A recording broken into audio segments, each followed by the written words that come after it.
Good morning. Can everybody hear me okay? Is that okay? Louder? Can we turn it up, please? Okay. Well, good morning and welcome to the West Stadium Center here at Maverick Stadium. My name is Doug Hoffman. I'm the Media Relations Director for the Athletics Department. I want to welcome all of those that are watching this press conference live on the World Wide Web with our stream, along with all of those that are listening live via our radio affiliate, 1280 The Zone. On behalf of Utah State University and our Athletics Department, happy holidays. Before we get started, can we just make sure everybody has their cell phones turned off so we don't have any interruptions today? How this is going to run today, we're going to have obviously a couple of speakers. We'll start with the University President, Noel Cockett, and then we'll have the Vice President and Director of Athletics, John Hartwell, speak, and then obviously our new head coach, Gary Andersen.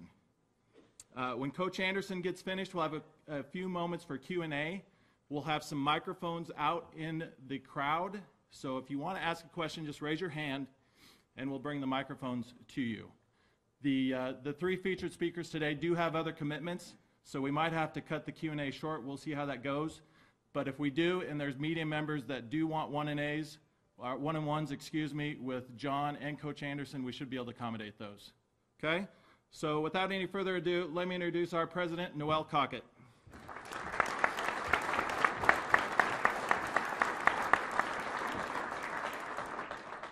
Good morning, everyone. What a great day for Aggies and Utah State University. I haven't been president all that long, but I have to say, I have sure enjoyed two very special things that have happened during my time. First, hiring Coach Craig Smith to lead our Aggie men's basketball team, and now the hiring of Gary Andersen to continue the legacy of success in our USU football team. As we built our season this year, we could see that Aggie football was something very, very special. It was with some sadness that we realized that Coach Wells was going to be moving to Texas Tech. But very quickly after that, an opportunity to move our program forward came forth. And we started getting calls from across the country of people with incredible skills, great records, want to be part of our success. And so we went with DHR International, Glenn Sugiyama, and set up a search. And I can tell you that we had incredible interest in what we are doing here at Utah State. We began the interviews, and we had a chance then to interview Gary Andersen. And during that interview, it became very, very clear that he had the attributes, the record, the commitment of what we want for our Aggie players. And so I was so pleased when we were able to bring Gary back to Utah State. Now, he and Stacy just this morning saw for the first time our Maverick Stadium, and they are very, very impressed with what we've been able to do and invest in our athletics. The other thing about Gary that I have to say I was extremely pleased with is his commitment to our players. It's not, as we always say, it's not just about the athletics on the field, on the court success. It is how our students are doing in the classroom and what they choose to do once they've completed at USU. And Gary has tremendous commitment to that, and that really struck me very, very positively. So now that we have Gary here, I'm going to charge all of you folks to continue your commitment. We need you in those seats in the Maverick Stadium. We need you buying those tickets and showing Gary that we love having him back here. Once the announcement was made on Sunday evening, I can tell you hundreds, literally hundreds of people wrote, called, text, social media of how this was the right selection for Utah State. So again, I want to encourage you, to rouse you to show Gary what we do in support for himself, his family, and his players. Just this week, I was at Mountain West Board of Directors, and Utah State athletics is catching a lot of attention. We've got our football success, they're talking about our basketball success, our tennis, our cross country, the women's basketball team, the list goes on. So we are now continuing excellence in our football program with the announcement of Gary Andersen as our next coach. I do want to take special time, though, to give notice and my thanks to John Hartwell, our Vice President and Director of Athletics. He has been an incredible driver of our success and our future for Utah State athletics and our student players. And so it's with great pleasure that I turn the microphone over to him. He'll give you a little more details about Gary himself, a little bit more details about the process, but I know he's going to move us forward in our athletics program. So I want to welcome Stacy and Gary back into the Aggie family. I was thinking they've been on an extended, maybe not vacation, but we are so glad to have them back. And thank you for showing your support of Utah State University Aggies. Thanks.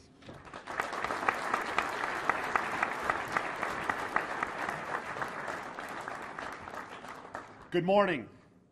What a great day to be a Utah State Aggie. This is really, really exciting. And I know a lot of you heard me, about 8 months ago when we introduced Craig Smith. And I was talking to my wife last night, and she was talking about the energy of things going on. And she goes, gosh, how blessed we are at Utah State to have our two highest profile programs have two guys of high levels of energy, of exceptional character, and the great drive to win, as Noel mentioned, in the classroom, on the field of play, and making sure that our student athletes are successful in the game of life. So all of those boxes, as Noel said, when we got the actual announcement that Matt was leaving a week ago last Thursday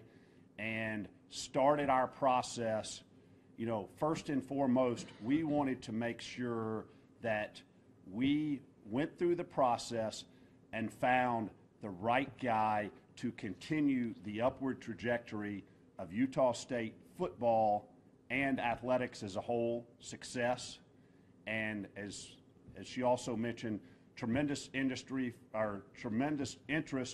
from across all walks of football, current collegiate head coaches, coordinators in the NFL, men with great experience. But as we went through the process with the assistance of Glenn Sugiyama and DHR International, once we had the opportunity to sit down and visit with Gary, already knowing his body of success of turning Utah State football around over a decade ago, it was very clear in our minds that Gary Andersen is the guy to continue to lead us not only to the level of success that we are today, but to continue climbing. And from a national recognition perspective, I can't tell you how much what Utah State football has done has helped the overall image of the entire university, and that's a key part of what athletics is all about, not only to bring unity to our entire university family, but to help continue elevate the profile of our great university. And as we have gone through this entire process, Gary Andersen is the answer, and Gary Andersen is home. It's great to have Gary here. Come on up and talk to us, Gary. Give a big welcome.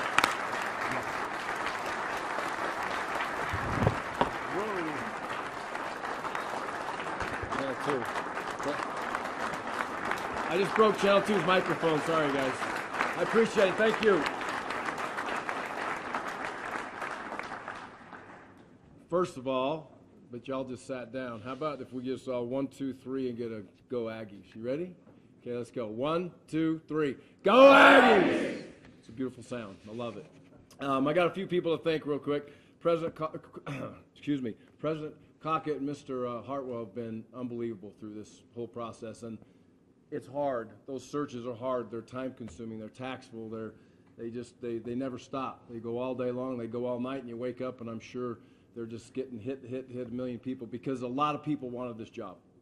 And I know that because, trust me, I got a lot of phone calls asking me, Coach, is Utah State a good job? Should I go for it? And I said, well, you can go for it, but in the end, I'm going to win, so go for it.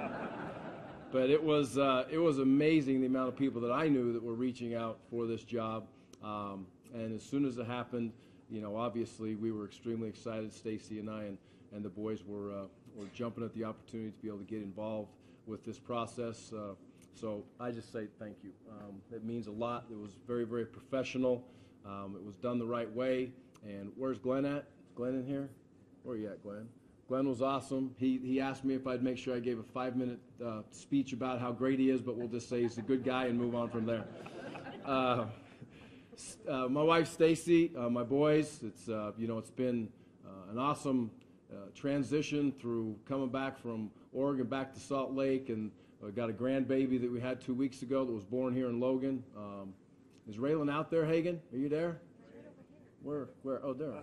Yeah. Can you hold him up real quick, Mama? Yeah. See, there he is. There's Raylan. 2 weeks on Thursday, so there's a lot of good things have gone on for us here in Logan in the last couple of weeks. So, but these boys are awesome. She's the best ever, and she's happy to be back up here. And little side note for you: so we never sold our house here when we left.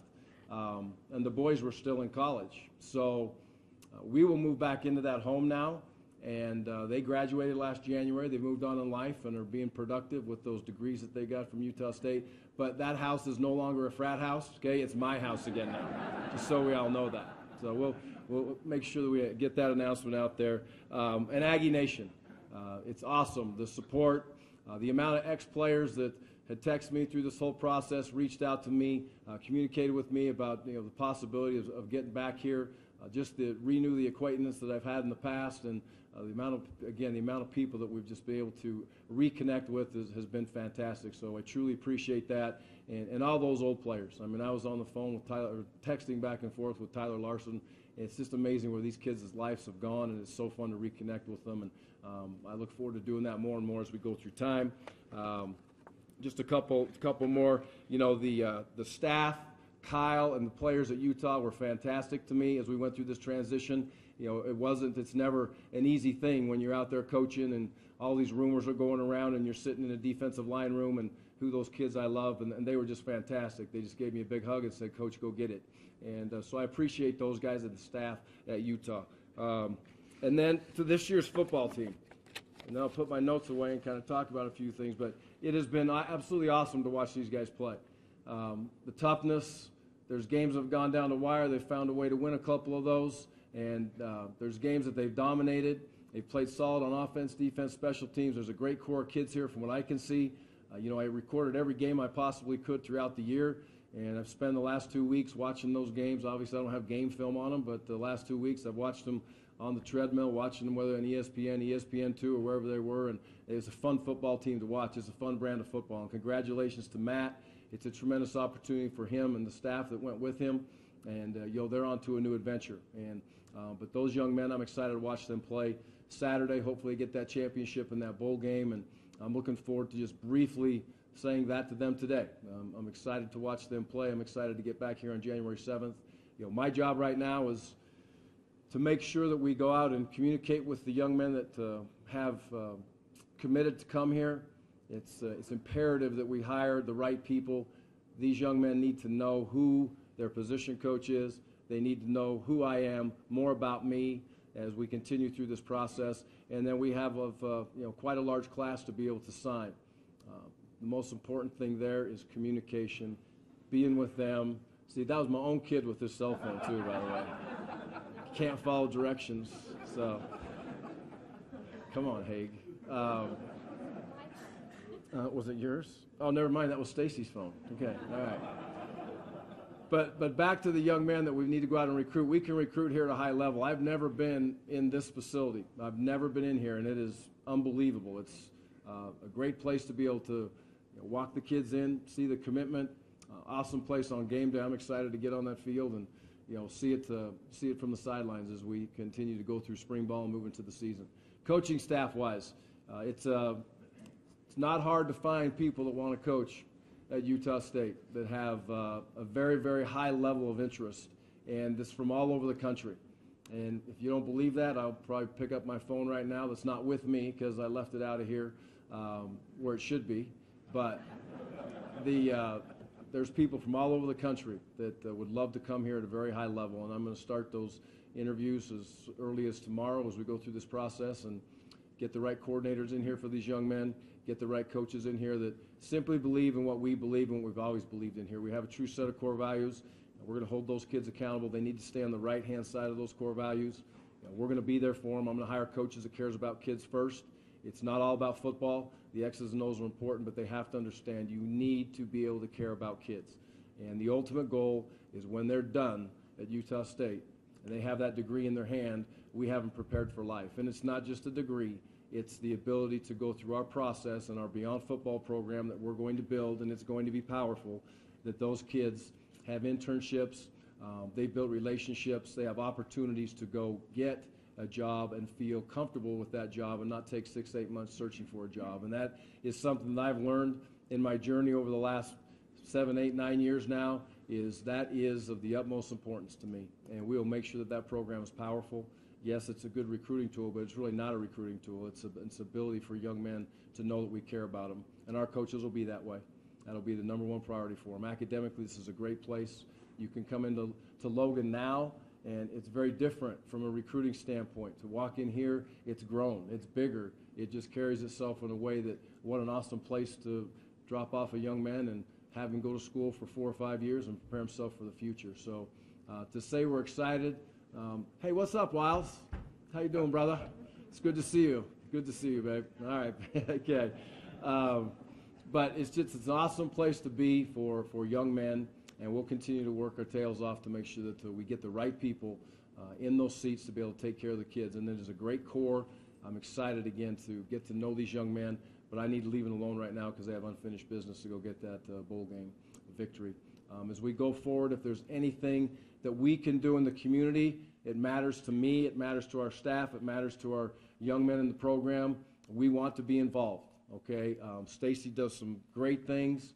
A couple of them will try to get off the ground very quickly here as we move through the Christmas times, but it's important for her to be back and be involved so we can give back to the community and have our players be involved in the community. So if you have ideas, thoughts that we can get out and these kids learn just as much from those experiences or more than the people that we're giving back to or the people that we're helping. So always please keep that there and understand that we want those opportunities as they're presented to us, please.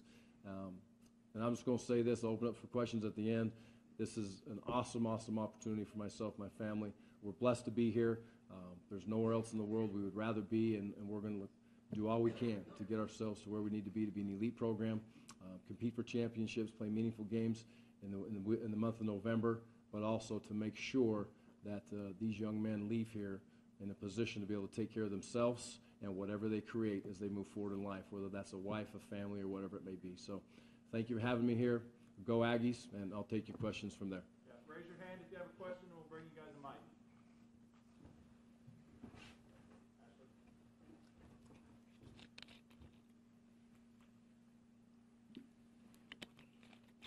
You would be first. Coach Andersen, it's good to have you back. Can you express what it's like? You've been in the coaching business long enough to know that when you leave someplace, most of the time you don't get a chance to come back, or they don't want you to come back. Mm-hmm. How has it felt to have that feeling totally different here? It's always nice to be wanted, right? Yes. Well, anybody that knows anything about me and my family, Stacy understands that this place is special, and there's a reason that we kept the house there. We planned on retiring here. That's why that house was there, and it was great for the boys to have it. The kids went to school here. They all graduated from here, and just to have the opportunity where you really got your first chance. At the end of the day, I was given my first opportunity to be a head football coach here, and it was an unbelievable ride, an unbelievable support, and the belief when things weren't so well. The fight was still there. Hey, we'll keep this thing going. And then all of a sudden on that magical day, I'll never forget, down 28-7, Chucky Keaton gets carried off on a stretcher. In walks Adam Kennedy, and the locker room is a place of, here we go, what's going on here, and we go win that game. And why did that all switch on that day? I don't know, but it did. But the support, the belief from the fans was the same as we went through that great run for that next year and a half, as it was, excuse me again, Channel 2, I apologize. The support and the belief was there all the way through, whether it was 2 wins, 4 wins. It's awesome. So to be able to walk back into that setting again, I'm excited to be part of it. I'm blessed to be part of it. And, to be able to come back and do it again, I'm more knowledgeable, right? I'm a little older, but heck, I can still run these guys in the ground on the treadmill if they want to challenge me, so let's go.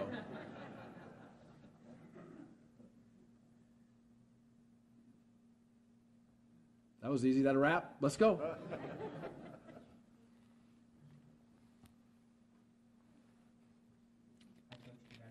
Thank you. Will you be in New Mexico for the bowl game, and how much will you be involved in that, if at all? No, I will not be at the bowl game. I don't believe that's my place. I've done that in the past, and it was a little bit, I just don't think it was great for the coaches that were there, for the players that are there. They are the 2018 Aggies, and they need to go win, take care of themselves in the bowl game, and enjoy that bowl game together for the last time. I will quickly grab them today. I believe it's about a 2 o'clock meeting, and just wish them luck and tell them that I'll see them on January 7th.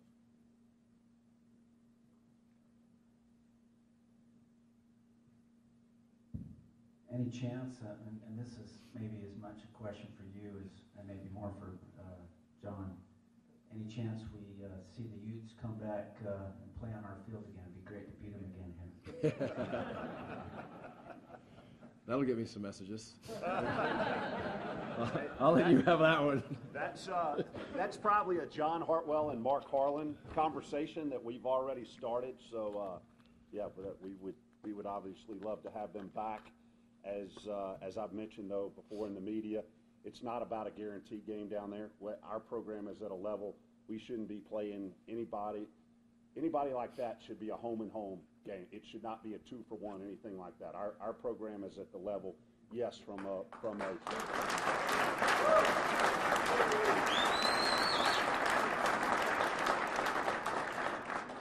a financial standpoint that I know is very important to President Cockett and Dave Calley and some others.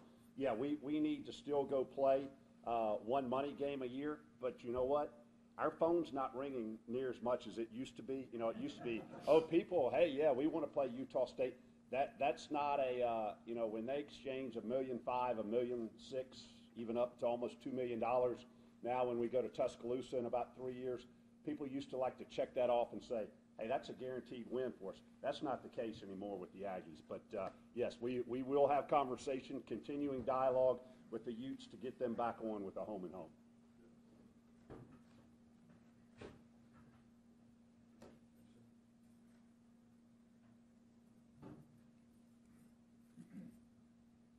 Coach, sure good to have you back in Logan. Thank you.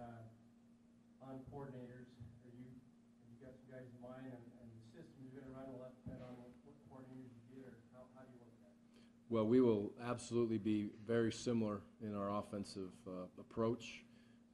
Those offensive coordinators, I feel very good and confident about the defensive coordinator. Quite honestly, initially, I was going to be the defensive coordinator, was excited about it.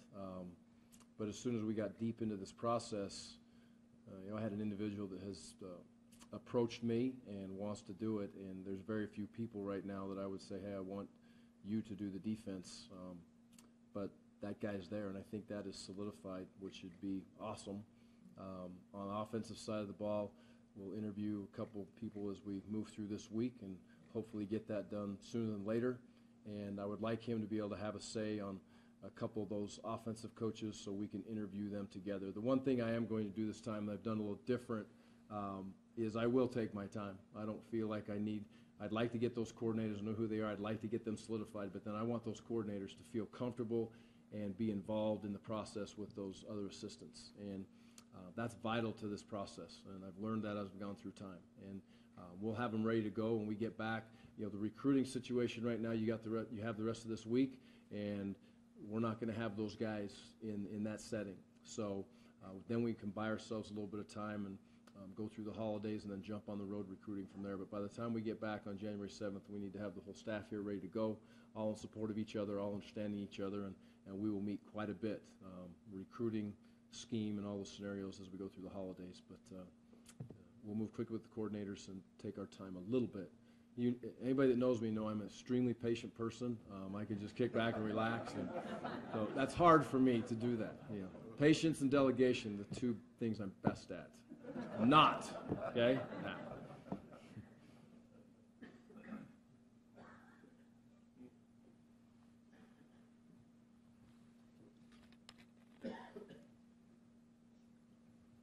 Welcome back, Coach.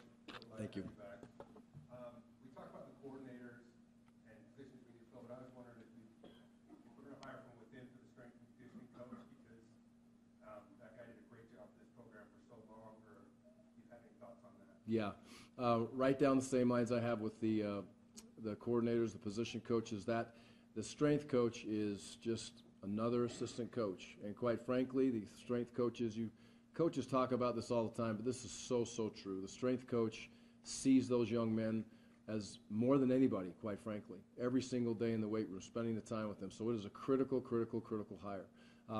I have talked to Dave. Dave and I had a conversation, and obviously he's at Texas Tech. And we go way back. He's done a very good job here. So we will work to see both those programs. I have a couple strength coaches that have not seen that facility, other than on a phone conversation saying, "Look at this facility, how awesome it is," or sitting in my office and looking at the pictures of it. So we will get some people up here to see that facility, understand that facility, and they'll be very excited to. We'll get the right guy in there. Be very excited about that job because it is an unbelievable facility to be able to train the kids in. So will there be carryover? Absolutely yes. I think that's a tremendous challenge on both sides. When you have kids in the program that believe in what they've done, it's not going to be exact, but there is some core that will stay there absolutely. And anytime there's change, there's always going to be different personalities. There's different ways. There's a couple tweaks here and there. That's also the same way in the offense and the defense. You know, the challenge is when you come in with a new offense and a new defense.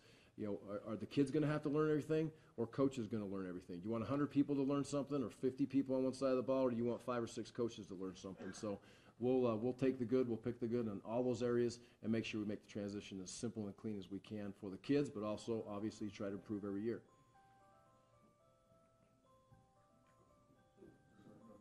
Now, I'm not going to say anything. That was my kid. I won't scold anybody else.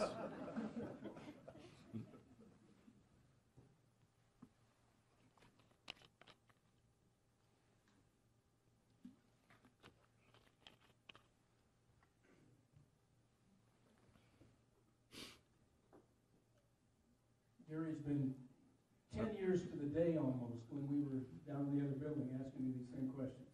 I thought it was 5, but just kidding. 2008. Feels like 5 to me. When you took the job. I know that. I'm kidding. So can you, Jeez. Lighten up. you're still not very patient, are you? You said I've changed a little bit. Yeah. What else has changed without being too obvious? You've changed in what way? How has football changed since you took this job? Well, I think I've, there's a whole lot of miles back that I've gone through, and I've been through some really good times. I've been through some extremely tough times. So I think I believe I've changed in a way of, I've matured. I understand a lot more. I try to see things a little bit further ahead of me. I try to not react to the things that are in my rearview mirror as nearly as much as I used to. the core for me, I don't think has changed from the day one when I started to coach. I'm going to be there for the players. I think there was a time in my career, I know there was a time in my career where Power 5 football at times can, you can expect a little bit more out of people. I think I did, and I don't think that was a great decision from my part. You're making all that money. Those coaches lost my edge a bit in certain situations as far as tracking my coaches and staying on top of them and making sure that they're doing all those things that they need to do. And I've learned that, and I think that's a natural progression as you go through that. The crazy thing is I've talked to many coaches in this last year, and they go through that exact same scenario, whether it's a coordinator situation or a head coach situation. And you always check your position coaches that way too, right? With the kids that you have. You do, as a position coach, you're always checking your kids to make sure academically what are we doing, socially what are we doing, football-wise what are we doing, right? And we always keep it on top of them, the thumbs on top of them. You need to make sure that you always do that as a coach. And I think that's something that I've learned over the years, that you cannot let anything slide, anything slip. Keep your core values with you. But I think I've changed in a way of just maturing and understanding that this profession is special. Enjoy every single day. Put a smile on your face, and react in a positive way as much as you can to help those kids continue to grow and develop.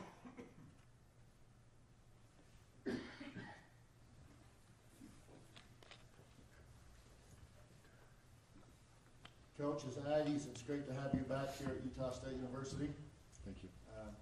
A few years back, Coach Morrill retired from here as our head basketball coach. As you said, you're getting on a little older now, as we all are. Yep. But what are your plans for the future?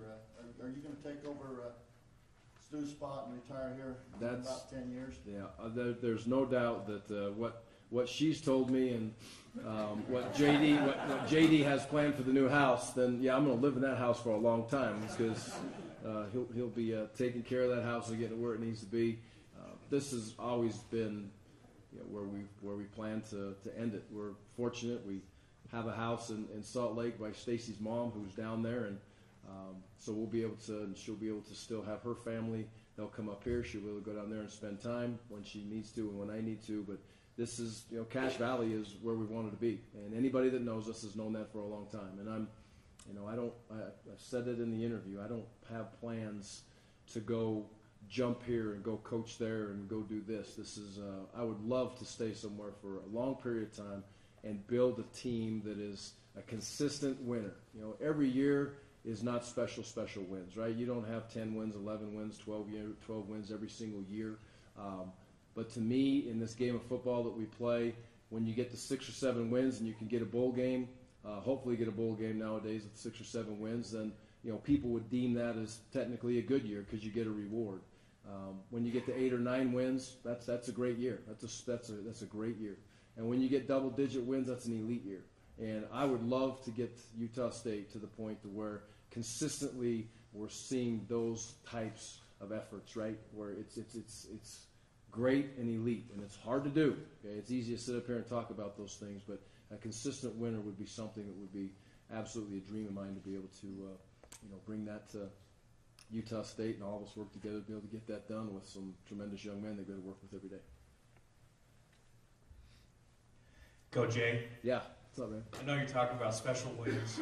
I know you already mentioned your victory that changed the course of the program's tenure at Hawaii in 2011. I have my answer. I'm curious, what's your answer? What's your favorite win that you had here as head coach between 2009 and 2012? It would definitely have been the, oh man, there's 2, so that's hard. I would have to say, just because of the way it ended and the ups and downs, was the Utah game. The BYU game was obviously special, but the Utah game, because we jumped up 14-0, and all of a sudden they stormed on back, brought it back to overtime. I learned something very valuable on that day as a coach, too, as a head coach. If you remember, those of you that I'm sure most of you remember in this room, they ended up trying to kick a field goal to win the game at the very end, right before overtime. And my knucklehead let him kick it, and then called timeout just before when the ball was snapped, so they got to kick it, and then they missed it. So then we got to kick it again. So head coaching note: call timeout before the ball is kicked, because you're going to get yourself in a bad spot. So if he'd have missed that and then made it, we'd have lost, and it would have been a horrible memory for me. But those two games were extremely special. And I would also say one more that's right there close to it is when we came back after the La Tech game. We played Idaho here for the last game. That was a special game. We'd had a championship. We were going to celebrate, but those kids still came out, and it was important for them to go win another game. So there's been some great moments down there, and I'm looking forward to more.